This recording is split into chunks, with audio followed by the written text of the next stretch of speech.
分享一篇內地媒體嘅文章，係講到咧歐洲與其炒作同中國嘅衝擊，不如咧攜手同中國嘅合作。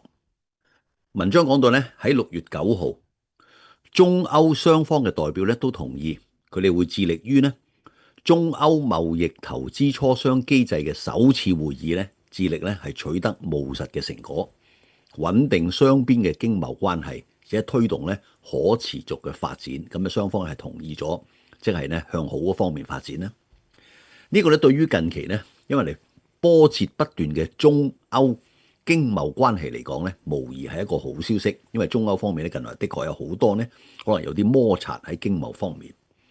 今年以嚟，主要咧係歐盟咧對中國貿易保護嘅動作係一波接住一波，舉措咧係越嚟越密集，套路咧係越嚟越系統化。首先咧就係咧歐盟咧係修訂咗相關嘅法規，將中國嘅企業咧擋咗喺歐盟嘅關鍵基礎設施嘅門外。首先唔俾佢入添，關鍵基礎設施法規唔俾中國做。第二咧，接緊住出台嘅咧就係推出咧新嘅法案，對於電池、電動汽車、光伏太陽能呢啲熱門嘅賽道咧嘅呢啲外來嘅投資咧，係設落咗咧重重嘅門檻，用法規新嘅法案咧係禁止呢啲咧外來嘅投資喺重要嗰啲賽道，譬如話電池、電動汽車方面。第三個咧仲刻意咧將中國嘅商品同埋中國嘅企業咧係貼上咗風險源嘅標籤，標籤中國嘅商品係風險。講到底呢，歐盟對於中國咧其實一直咧都好糾結嘅。一方面咧佢就唔捨得中國市場帶嚟嘅真金白銀，但係佢又驚住咧喺公平嘅競爭嘅基礎之下咧鬥唔過中國，所以咧就好糾結。但係事實咧，老實講，中歐嘅經貿關係咧，基本上從來都唔係一個你輸我贏嘅零和博弈。雙方中國同歐洲咧一早咧已經係一個利益交融、深度綁定嘅一個咁嘅關係。即係咧，當你有啲唔順嘅時候，唔好諗住係人哋即係虧待咗你或者食咗你，其實咧根本係利益咧係互相係交融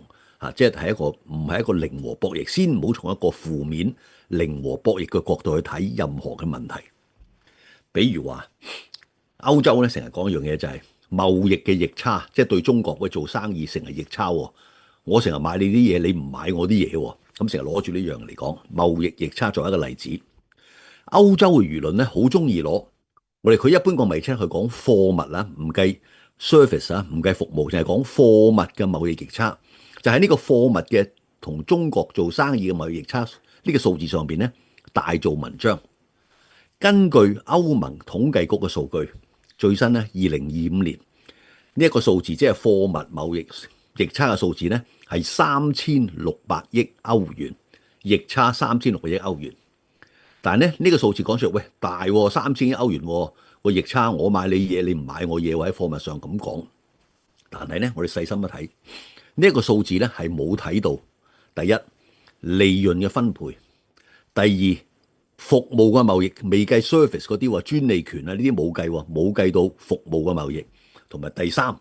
歐盟自身嘅設限呢啲嘅事實。乜嘢叫自身設限啊？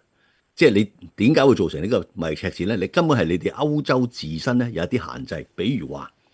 歐洲對於啲出口中國嘅高科技嘅產品，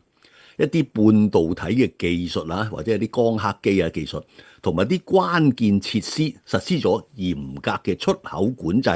本來呢啲嘢咧，中國係需要，你可以賣俾佢嘅。咁你而家話逆差嘛，即係話人哋唔賣呢啲嘢啊嘛。根本呢個就係你自身設限，你唔賣俾中國，你喺啲高科技產品咧自身設限。呢個當然喺客觀上限制咗歐洲企業擴大對中國嘅出口潛力啦。呢個咧亦都係造成巨額逆差嘅原因之一。即係三樣嘢：第一，你本身自己設限自己，你唔賣你以為好重要嘅高科技寄俾中國，出口唔賣；第二，你冇計到服務貿易；第三，一個要講咧就係利潤分配。出咗口雖然有逆差，由中國出口俾你哋歐洲嗰啲貨，邊個賺到先得㗎啲錢？所以同大家咧細分一下。我哋首先同利潤分配嗰方面講，實際利潤嘅流向。其實咧，歐洲好多企業咧喺中國咧生產嘅產品，足足咧原來有40%咧係賣翻去歐洲市場嘅，即係中國喺歐洲公司喺中國起廠生產嘅商品，咪變咗中國商品啦。佢賣去歐洲咧，有成40%嘅嘢咧係賣翻俾歐洲嘅，形成咗咧帳面上嗰個順差咧就喺中國，因為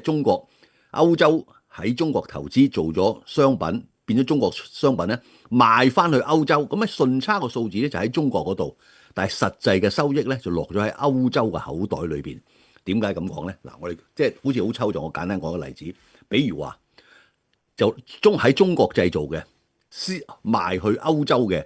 BMW 寶馬嘅電動車嚟講，嗱喺中國製造嘅 BMW 嘅電動車，佢哋賣翻去歐洲之後咧，海關統計裏邊咧就算咗係中國出口嘅，呢個係中國嘅電動汽車，但係賣翻去俾歐洲啲電動嘅 BMW 咧嘅利潤咧，絕大部分咧都去翻歐洲嘅公司嗰度，啲錢咧係佢袋咗嘅。但係出現咗咧，即係錢係歐洲公司賺咗，但係佢賣翻去中國咧，呢啲係變成咧，你睇落去咧就係好似係中國嘅順差咁樣，出現一個咁嘅情況。第一就係解釋過咧，即係第一實際嘅流向係咁樣。第二個咧頭先講，我提到咧就係服務貿易嗰個領域，歐盟咧，我哋呢個係貨品貿易係3000幾億啊，但係你冇計到貿易喎。歐盟咧係中國服務貿易逆差咧最大嗰個來源地，因為中國最大咧交服務費逆差最大咧就係俾歐盟嘅，佔比咧係佔到成個中國咧41.6%，都係貿易嘅逆差對歐盟嘅，僅係俾歐洲嘅知識產權費用呢一單嘢呢一項咧，淨係俾知識產權俾歐洲咧，中國每一年咧要向歐盟咧支付咧上百億美元，都係俾佢嘅。呢啲係貿易嘅逆差，淨係計知識產權咧都上百億美元嘅每一年。咁呢啲你冇計對落去喎。嗱，呢個係貿易，即係服務方面嘅逆差咧，你冇計到落去。咁至於頭先講過嗰啲啦，你自己唔賣出去啊，呢啲係自我設限啦。另外一啲所謂呢個咧就係即係解釋咗咧，你就咁睇呢個數字咧，未係完全講得清嘅。另外就係譬如話你自己根本係點解咁大貿易逆差？就係人哋中國想買你啲嘢，你都唔賣，以為自己高科技唔賣出去，咁你嘅逆差貨物咪真係大咗咯。好啦，除咗講貿易逆差呢個數字之外咧，咁歐洲亦都係講其他嘢，比如話係經濟安全。咁有啲歐洲輿論咧就中意攞咧經濟安全去炒作中國嘅衝擊，呢個咧其實更加咧係企唔住腳。歐洲有部分人士咧就聲稱咧有大量嘅中國商品湧入歐洲，擠壓咗歐洲本土產業嘅空間，湧晒入嚟，咁我就唔使買歐洲貨啦，咁啊擠壓咗我哋嘅歐洲嘅本身嘅產業。但係歐盟咧，其實佢哋自己發布嘅一個叫做德拉吉報告咧，一早就係點明咗呢一個事實嘅真相，即係話歐洲商品湧入去，中國商品湧入去歐洲咧，係擠壓咗個產業空間咧，其實並非如此。點解啊？你睇翻歐盟自己出咗一個報告咧，已經係講咗個內情。呢個咧就係德拉吉報告。呢個報告咧就講到咧，事實嘅真相咧就係咧，本身自己歐洲產業嘅競爭力咧係走緊下坡。根源咧，佢哋點解會走下坡？生產力就係在於咧，歐洲嘅生產效率係放緩，本身嘅效率低咗。歐洲嘅人口結構嘅變化，能源成本嘅高企，得同生產同一樣嘢，歐洲嘅能源成本高過喺中國或者其他地方啦，可能佢高過中國啦，咁變咗佢咪嘅生產力嗰個效率咪低啦。以及咧，歐洲本身咧嗰個轉型咧個投入咧係不足，轉型得好慢。相反咧，中國嘅產品同埋企業咧進入歐洲，實際上咧係幫緊歐洲咧係補緊短板嘅，即係唔單止喺經濟安全唔係話擠壓咗佢，就係如果你買到歐洲買到中國貨咧，實際上係幫到歐洲嘅產業嘅，可以咁講。點解咧？呢度就係以下解釋啦。喂，點解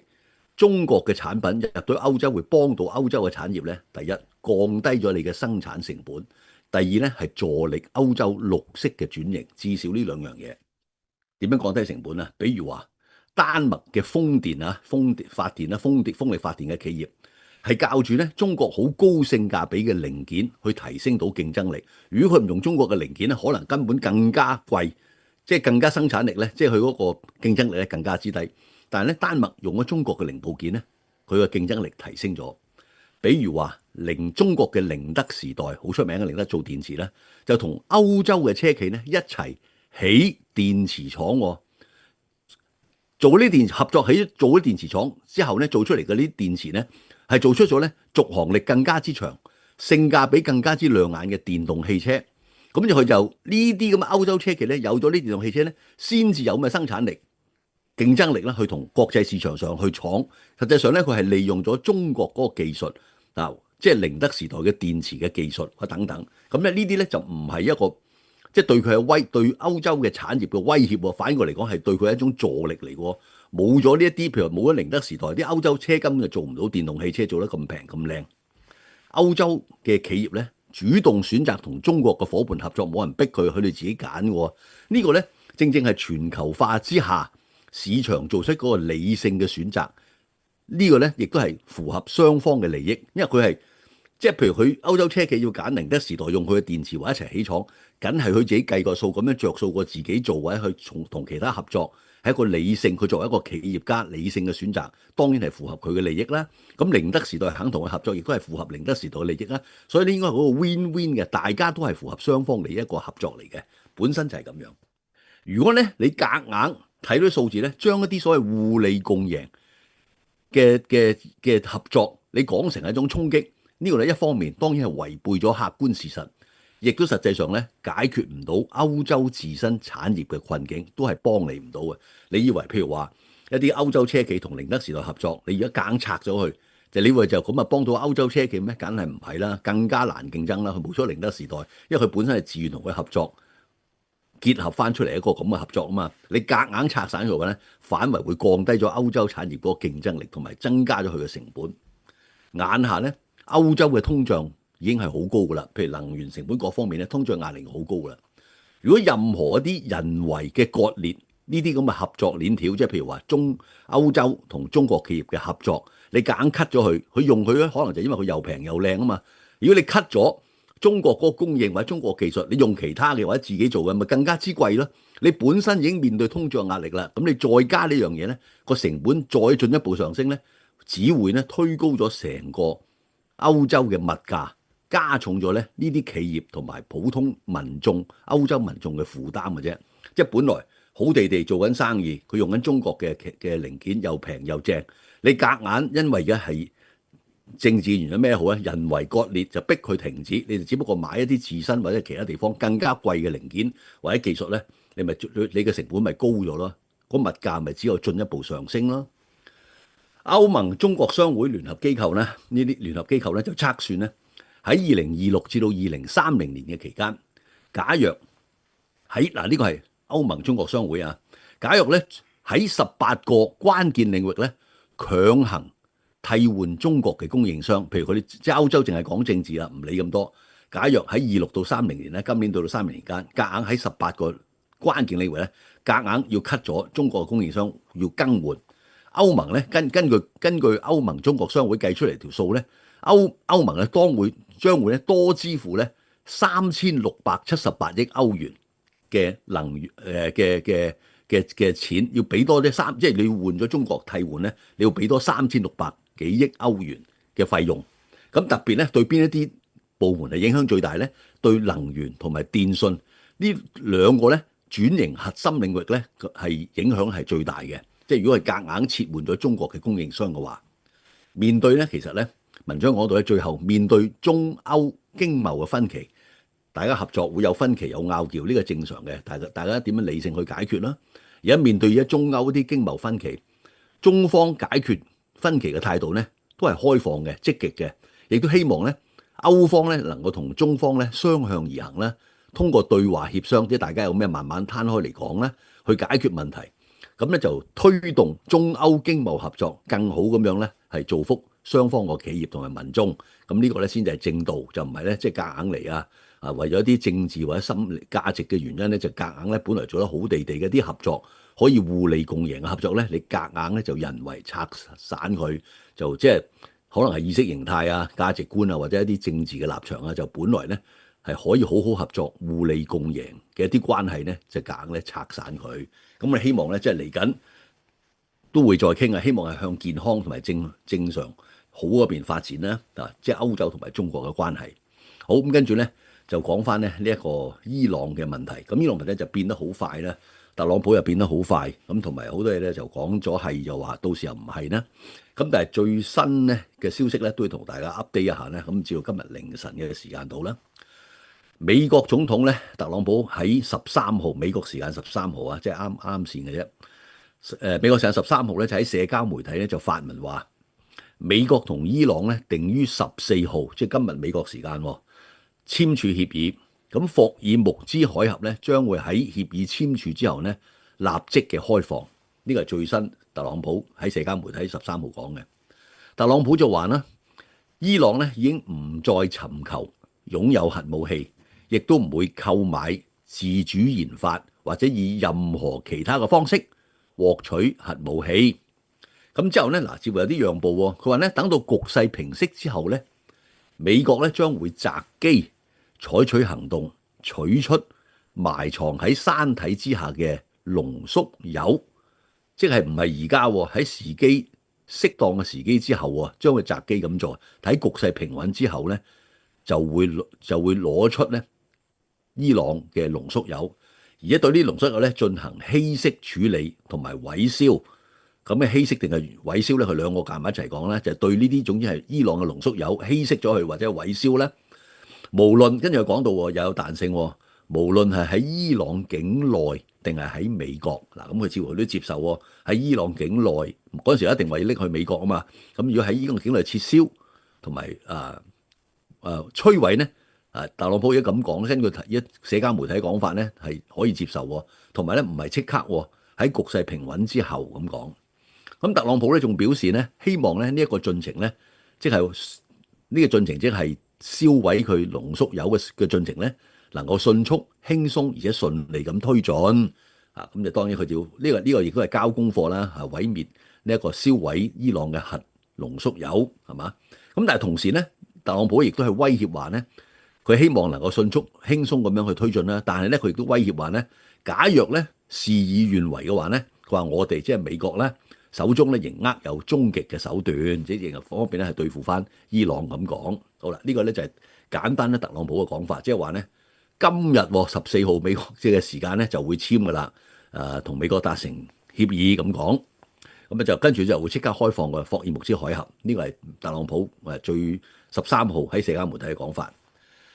巴基斯坦主要斡旋方巴基斯坦嘅外交部13號咧亦都發表咗聲明。就巴基斯坦嘅副總理兼外交部長咧達爾咧就喺13號咧當日咧就同沙特阿拉伯嘅外交大臣費薩爾咧就通咗電話，就話咧美國同伊朗嘅相關協議咧電子簽署嘅形式定喺14號，即係今日咧就會舉行噶啦。呢個係巴基斯坦外交部嘅聲明嚟嘅。呢個主要就係話咧都係咁講。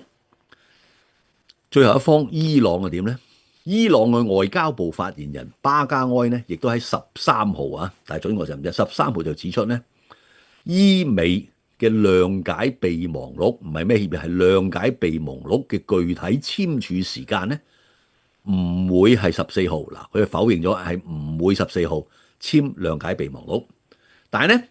又變咗，但係佢唔排除呢。喺未來幾日之內簽署，呢個係外交部發言人巴加埃講嘅，唔排除咧未來幾日咧會簽諒解備忘錄唔係協議。咁具體時間咧仲需要等待咁講。咁呢個伊朗講法咧，咁伊方咧未來咧佢講到咧一兩日咧冇出訪嘅計劃，即係佢講到咧呢兩日咧唔會出訪，咁即係暗示唔會喺呢兩日簽啦，亦都講到唔係14號簽啦。但係咧，而家特朗普同埋巴基斯坦講係電子簽約，電子簽約即係我理解係唔使出訪嘅都得咁講。咁巴加埃咧，即係伊朗外交部發言人就話咧，而家正在推進嘅諒解備忘錄咧，聚焦喺結束戰事嗱，即係呢一個諒解備忘錄嚟㗎，就係要結束戰事，即係唔打住嘅啫，即係要點樣唔打。現階段咧未討論到核問題，即係唔會討論核嘅問題嗱，呢個咪同特朗普講法有唔同咯。特朗普係要喺啲核嘅問題上面得到一啲承諾啊嘛，佢亦都要交差噶嘛。咁但係咧呢度未傾過，即係已經根據伊朗嘅講法咧，而家呢一個諒解備忘錄咧，係針對於係點樣結束嘅戰事，就冇傾核問題嘅。咁佢跟住咧，巴加埃就話咧，任何可能達成諒解咧，都僅僅係推動雙方咧係繼續發展對話，即係繼續傾嘅啫。所有另外都係能夠繼續和平咁樣傾嘅咋，而並非咧係最終嘅協議嚟嘅，唔係最終嘅協議咁講。咁似乎咧，而家俾我印象咧就係特朗普好想結束呢一場戰爭，好想體面咁樣，即係達到一啲條件去要交功課啦，向佢選民或者啲右翼嘅團體體面咁樣離場啦，包括譬如點樣應承銷毀嗰啲伊朗唔會有核武器等等啦。咁美國咧就係好想要達成嘅協議嘅，特朗普政府好想達成，巴基斯坦亦是如此，巴基斯坦都係好想達成協議嘅。咁但係伊朗方面咧就似乎咧謹慎好多。咁你從呢樣嘢咧拖嚟拖去咧，我亦都反覆睇到咧，似乎雙方喺一啲基礎、有啲基本問題上咧，包括核問題啊、霍爾木茲海峽嘅收費問題啊等等咧，就未係完全傾得即係咁容易傾得到嘅。但係咧，似乎就係即係越嚟越近。就算伊朗都講到咧，唔排除咧會幾日會簽，但係簽啲咩咧？佢哋用諒解備忘錄，即係唔係最終嘅協議嚟嘅，一個被諒解。咁你希望咧就係停咗個戰爭先。咁特朗普咧就認為咧就係希望盡快簽成啦，係一個協議啦，咁啊令到佢咧能夠體面離場。咁你好明顯睇到咧，特朗普就好想離開，伊朗咧相對謹慎，巴基斯坦咧主要斡旋方佢當然係希望能夠停火啦，達成一個比較好嘅協議啦。咁另外咧，以色列又點咧？以色列當然係繼續攻打呢個黎巴嫩啦，咁希望梗係炒禍呢單嘢啦。大家好，巴士的報除咗響 YouTube 有視頻之外，響另一個平台石樓台都有視頻睇㗎。咁石樓台有好多獨家內容，例如係財經類別，有陸羽人金融 High Tea 同埋上風嘅投資攻略。